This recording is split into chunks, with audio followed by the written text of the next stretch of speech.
Hello everyone, কেমন আছো তোমরা? আশা করছি ভালো আছো। আজকে একটা বিয়ে বাড়ির ব্লগ নিয়ে তোমাদের সাথে চলে এসেছি। আর আজকের বিয়ে বাড়ির ব্লগটা ছিল আমার মামার মেয়ে। তো চলো একটা বিয়ে বাড়ি কমপ্লিট করে আরো একটা বিয়ে বাড়ি। তো দেখতেই পাচ্ছ এদিকে কিন্তু রিসেপশনে যাওয়ার জন্য রেডি হয়ে গেছি। বিয়ের দিন যেহেতু আমার বান্ধবীর বিয়ে ছিল, তাই বিয়ের দিন আমি অ্যাটেন্ড করতে পারিনি।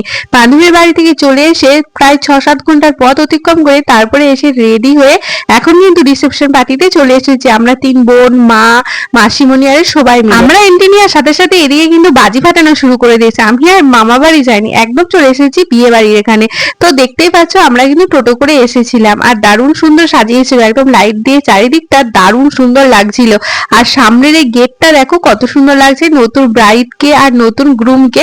আর গেটের সামনে ছিল এরকম একটা গনু দাদা, তারপরে তো লাইট দিয়ে সুন্দর একটা রাস্তা করেছিল।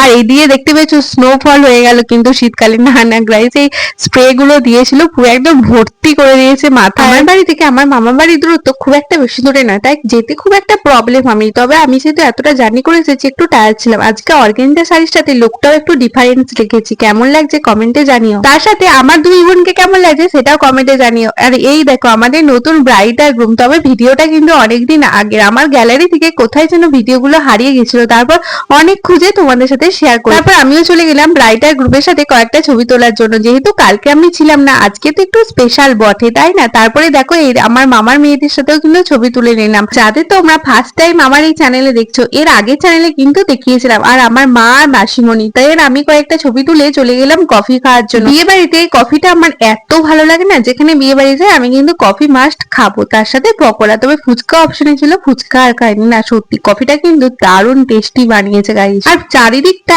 এত সুন্দর করে ডেকোরেশন করেছিল, একটা রিলস ভিডিও না করলে হয় বলো তো। তো তবে একটা গল্প তোমাদের সাথে বলে রাখি, এদের ভালোবাসা কিন্তু প্রায় 15 বছরের বলতে পারো। এই ভালোবাসার পূর্ণতা কিন্তু এই কয়েক মাসে হয়নি গাইস। এই ভালোবাসার পূর্ণতা পাওয়ানোর জন্য গ্রুমকে আর ব্রাইডকে কিন্তু বহু বছর অপেক্ষা করতে হয়েছে, অনেক কাঠ খড় পুরোতে হয়েছে, তবে তারা ভালোবাসার পূর্ণতা পেয়ে। তোমরা ওদের সবাই আশীর্বাদ করো যেন ওরা সারা জীবন খুব হ্যাপি থাকতে পারে। তো যাই হোক, আমরা কিন্তু এদিকে খাওয়া দাওয়ার জন্য চলে এসেছি প্যান্ডেলে, মানে এখন বসেও পড়েছি। তারপরে ফার্স্টেই দিয়েছিল বেগুনি, দেন দিয়ে দিয়েছে রাইস আর সাথে চিকেন কষা। চিকেন কষাটা না জাস্ট অসাধারণ টেস্ট হয়েছিল গাইস। তারপরে চলে আসলো মাটন আর সাদা ভাত।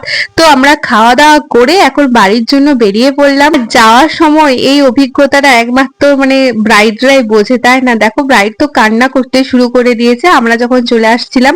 তারপর ওকে একটু হাসানোর চেষ্টা করছিলাম, দেন আমরা কিন্তু বেরিয়ে পড়েছি। তো চলো বাড়ি গিয়ে দেখা হচ্ছে। দেখো বন্ধুরা, আমরা কিন্তু বাড়িতে চলে এসেছি, আর মামা বাড়ি আর যাইনি, একদম ডাইরেক্ট বাড়িতে। তো ভিডিওটা কেমন লাগলো কমেন্টে জানিও, ভালো লাগলে লাইক করে যেও। টাটা।